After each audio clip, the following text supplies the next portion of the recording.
Bueno, vamos a desgranar esto, porque tiene tela.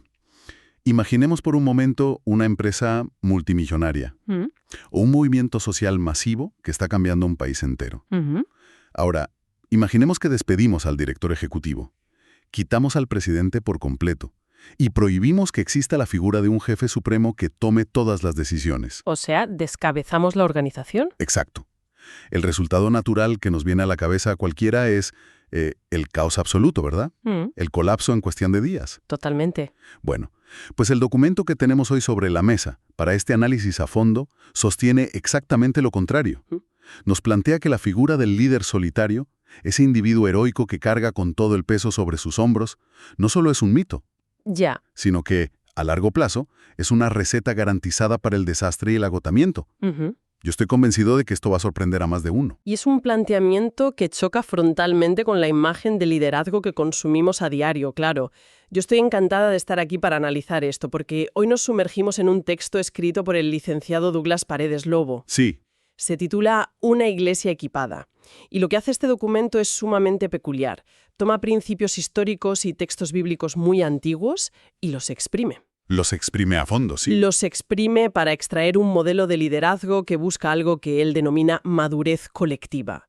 Es decir, no busca glorificar a un individuo concreto, sino estructurar comunidades sólidas. Ujú. Y lo presenta como un marco de referencia pensado para ser aplicado en instituciones modernas, desde ONGs hasta proyectos cívicos. A ver, antes de meternos de lleno en las páginas de este texto, creo que es vital establecer las reglas del juego para quienes nos escuchan hoy. Por supuesto. Este documento de Paredes Lobo tiene una base teológica innegable. O sea, se mencionan conceptos como la Trinidad, la ley moral de Dios, los sacramentos. Sí, conceptos muy específicos. Claro, y nuestro objetivo aquí no es respaldar, ni promover, ni debatir ninguna doctrina religiosa en particular. Vamos a mantener un enfoque estrictamente analítico. Me parece una aclaración imprescindible. Lo fascinante del análisis de hoy es observar la mecánica de estas ideas. Vamos a explorar imparcialmente cómo el autor utiliza estos conceptos como un andamiaje organizativo. Exacto, ver las tuercas y los tornillos. Eso es. Cómo estructuran una comunidad y generan cohesión social, independientemente de las creencias personales de quien escuche esto. Lo estamos leyendo puramente a través de la lente del desarrollo organizacional. Queremos entender el cómo y el por qué funciona. Justo. Bueno, pues con esa brújula bien calibrada, vamos al lío. Para entender hacia dónde quiere llevar este autor a las comunidades contemporáneas, primero hay que dinamitar esa idea del superhéroe corporativo que mencionábamos al principio. Ujú. Y el texto lo hace llevándonos de viaje en el tiempo. Basa su primer gran pilar en un texto histórico, el Libro de los Hechos, capítulo 13, versículo 1. El argumento central que extrae de esa sección es tajante. Una institución verdaderamente bien equipada jamás depende de una sola persona. Nunca. Nunca. El texto insiste en la necesidad vital de contar con una diversidad de dones, o sea, de talentos. Y para ilustrar esto, Paredes Lobo nos traslada a la antigua ciudad de Antioquía. Que a ver, no era precisamente un pueblecito tranquilo. Antioquía era un cruce de caminos masivo, un hervidero tremendo. Era una metrópolis apabullante. Tenías rutas comerciales colisionando, una mezcla brutal de culturas, tensiones políticas constantes, Un polvorín. un entorno caótico y vibrante. Y el autor señala que, en ese contexto tan salvaje, el éxito brutal que tuvieron a la hora de expandir un mensaje sólido no fue obra de un genio solitario, que se encerró en una torre a pensar. Claro. Ese éxito se construyó sobre la sinergia de un equipo sumamente diverso, de lo que el texto llama profetas y maestros. Menciona figuras con orígenes radicalmente distintos: Bernabé, Simón, Saulo. Ujú. El mensaje de fondo es que el liderazgo efectivo es, por naturaleza, una tarea compartida basada en talentos complementarios. Si un solo líder hubiera intentado gestionar Antioquía, Se habría quemado en una semana. literalmente. A ver, sobre el papel suena precioso. Todo el mundo aportando sus talentos, todos felices. Pero aquí veo un problema operativo, evidente. Dime. Tener a tantos profetas y maestros, o sea, a tanta gente al mando, ralentiza la toma de decisiones. En cualquier entorno acelerado, ya sea la Antioquía del siglo I o una startup de hoy en día, a veces necesitas a alguien que dé un golpe en la mesa. Alguien que corte el debate. Exacto. Alguien que diga, señores, vamos por aquí. porque el consenso constante puede paralizar a una organización por completo. A ver, la fricción es real, no podemos negarlo. Las etapas iniciales de cualquier proceso coral son más lentas y, bueno, más ruidosas. Pero fíjate en la perspectiva a largo plazo que plantea el autor. Ujú. La velocidad no es el objetivo, la solidez sí lo es. Las decisiones de un líder solitario son rapidísimas, sí, pero también son increíblemente frágiles. Carecen de contraste. Exacto, carecen de contraste. Un equipo complementario actúa como un sistema de contrapesos integrado. Una persona puede ser brillante en la visión estratégica, pero pésima en la empatía con el equipo. Claro, ya. Al tener a varias personas al mando, se cubren los puntos ciegos mutuos. La institución sobrevive porque no depende de la clarividencia de un solo individuo, que inevitablemente un día se va a equivocar. Oye, fíjate que esto me hace pensar que no podemos comparar el modelo de Antioquía con una corporación piramidal tradicional. ¿En qué sentido? Pues que se parece mucho más a una orquesta de jazz. En el jazz no tienes a un director engolado con una batuta controlando cada milisegundo de la actuación de los músicos. Ah, qué buena comparación. Tienes a un grupo, cada uno con un instrumento completamente distinto, y el protagonismo fluye. O sea, hay momentos donde la trompeta lleva el peso Ujú. y luego se aparta para dejar que el contrabajo marque el ritmo según lo que requiera la situación.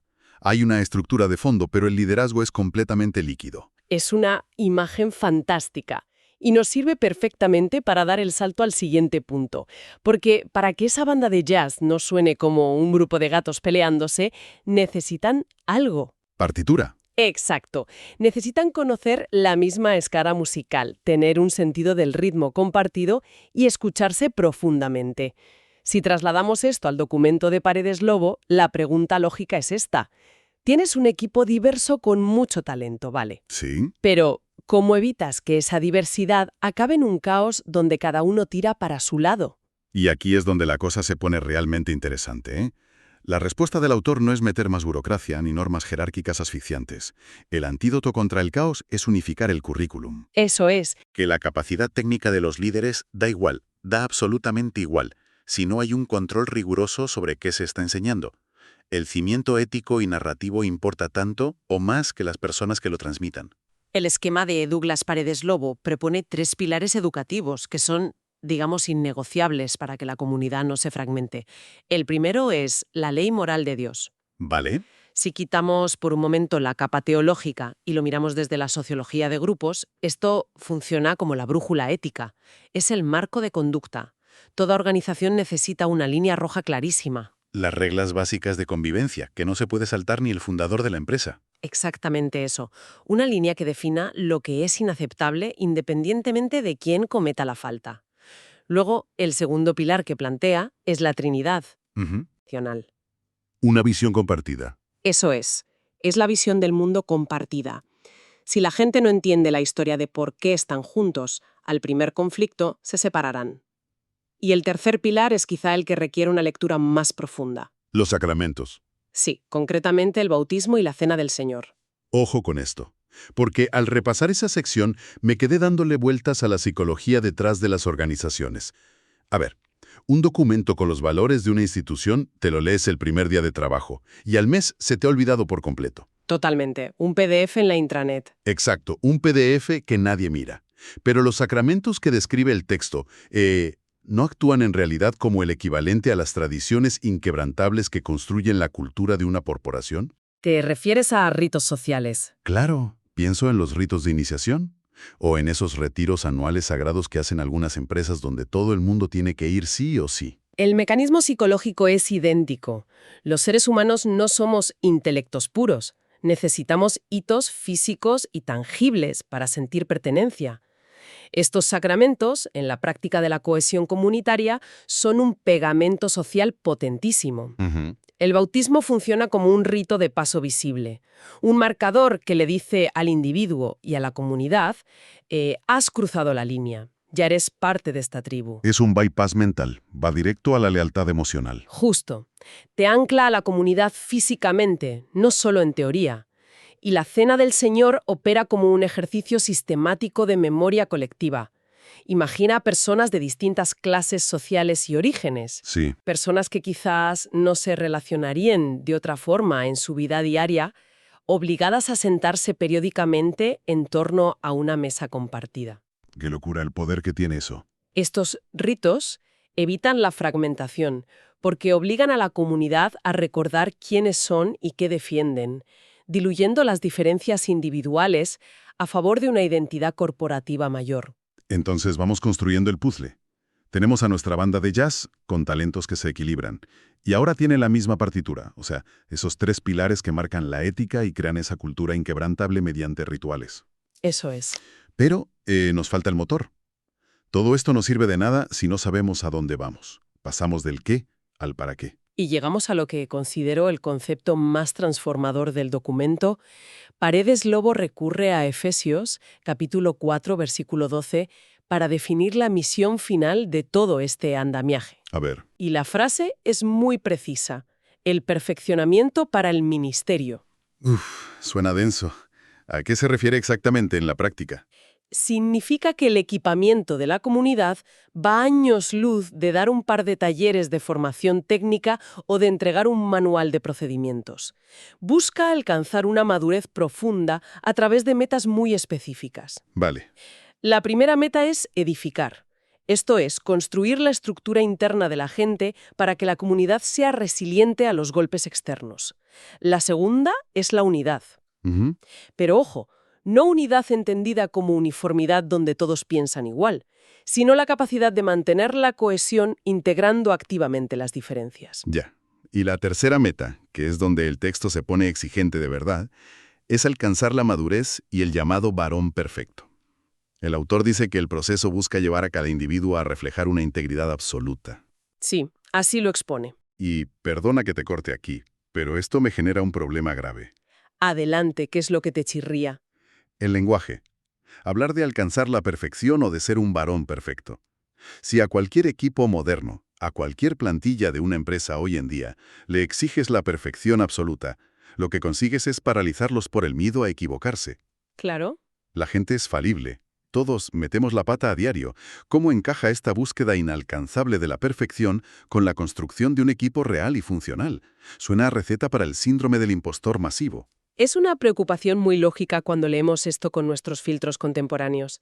Pero hay que entender que esto es un problema de traducción y de evolución del lenguaje.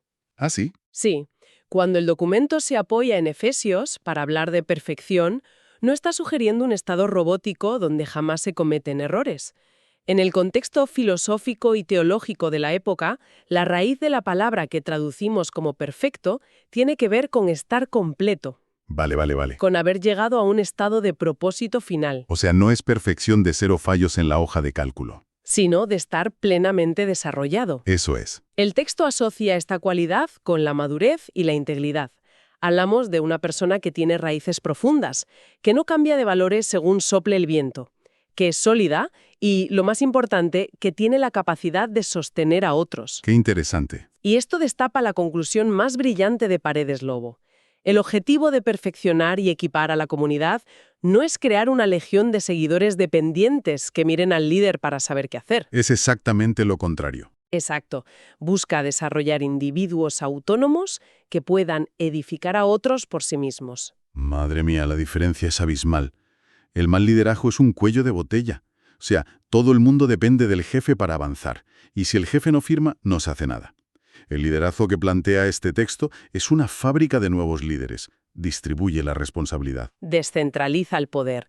Y esto nos enlaza de maravilla con la última parte de la exposición del autor, porque Douglas Paredes Lobo no hace todo este recorrido histórico y teológico por amor a la erudición abstracta en una biblioteca.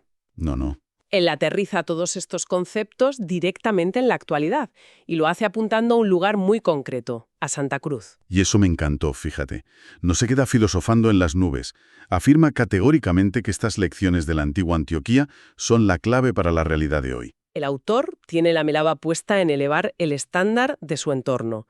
Su tesis es que si las instituciones, ONGs y proyectos sociales de la región de Santa Cruz logran aplicar esta exigencia ética, ¿Sí? se adoptan este liderazgo complementario y se centran en generar madurez, el impacto social será verdaderamente transformador y duradero. Si alguien nos está escuchando ahora mismo y lidera un equipo o forma parte de una asociación comunitaria en Santa Cruz o en cualquier otra parte, que se plantee lo siguiente.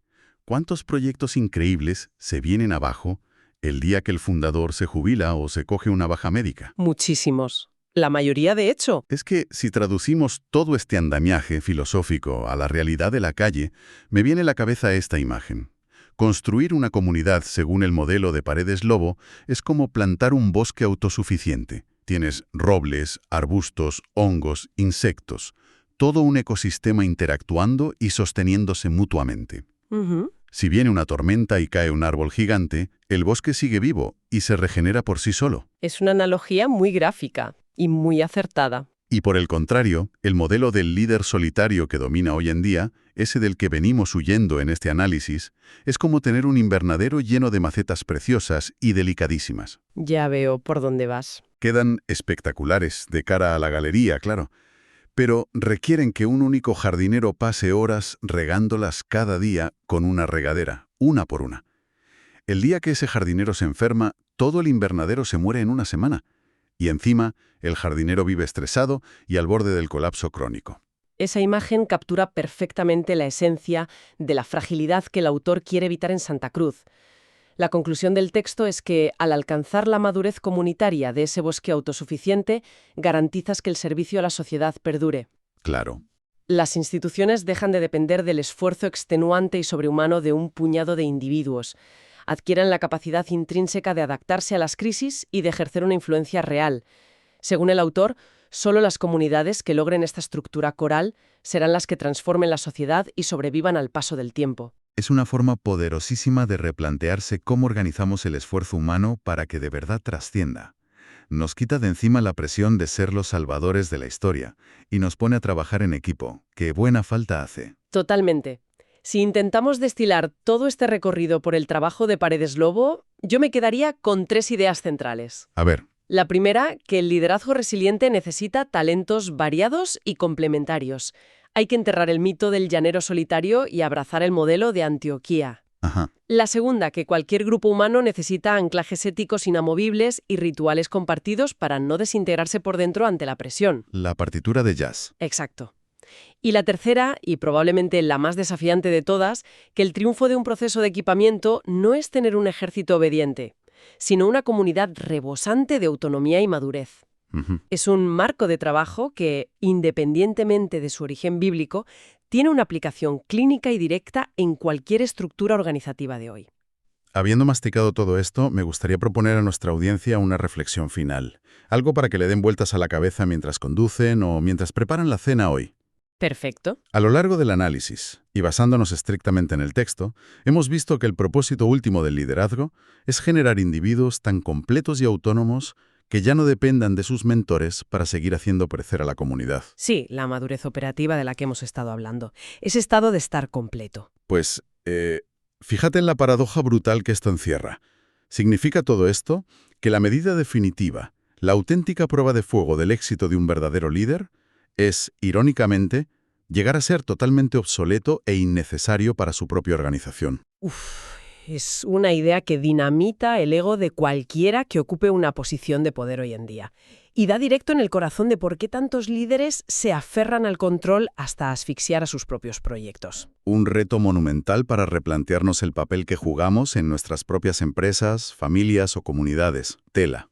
Mucha tela. Bueno, gracias a todos por acompañarnos en esta inmersión profunda. Nos escuchamos en el próximo análisis a fondo.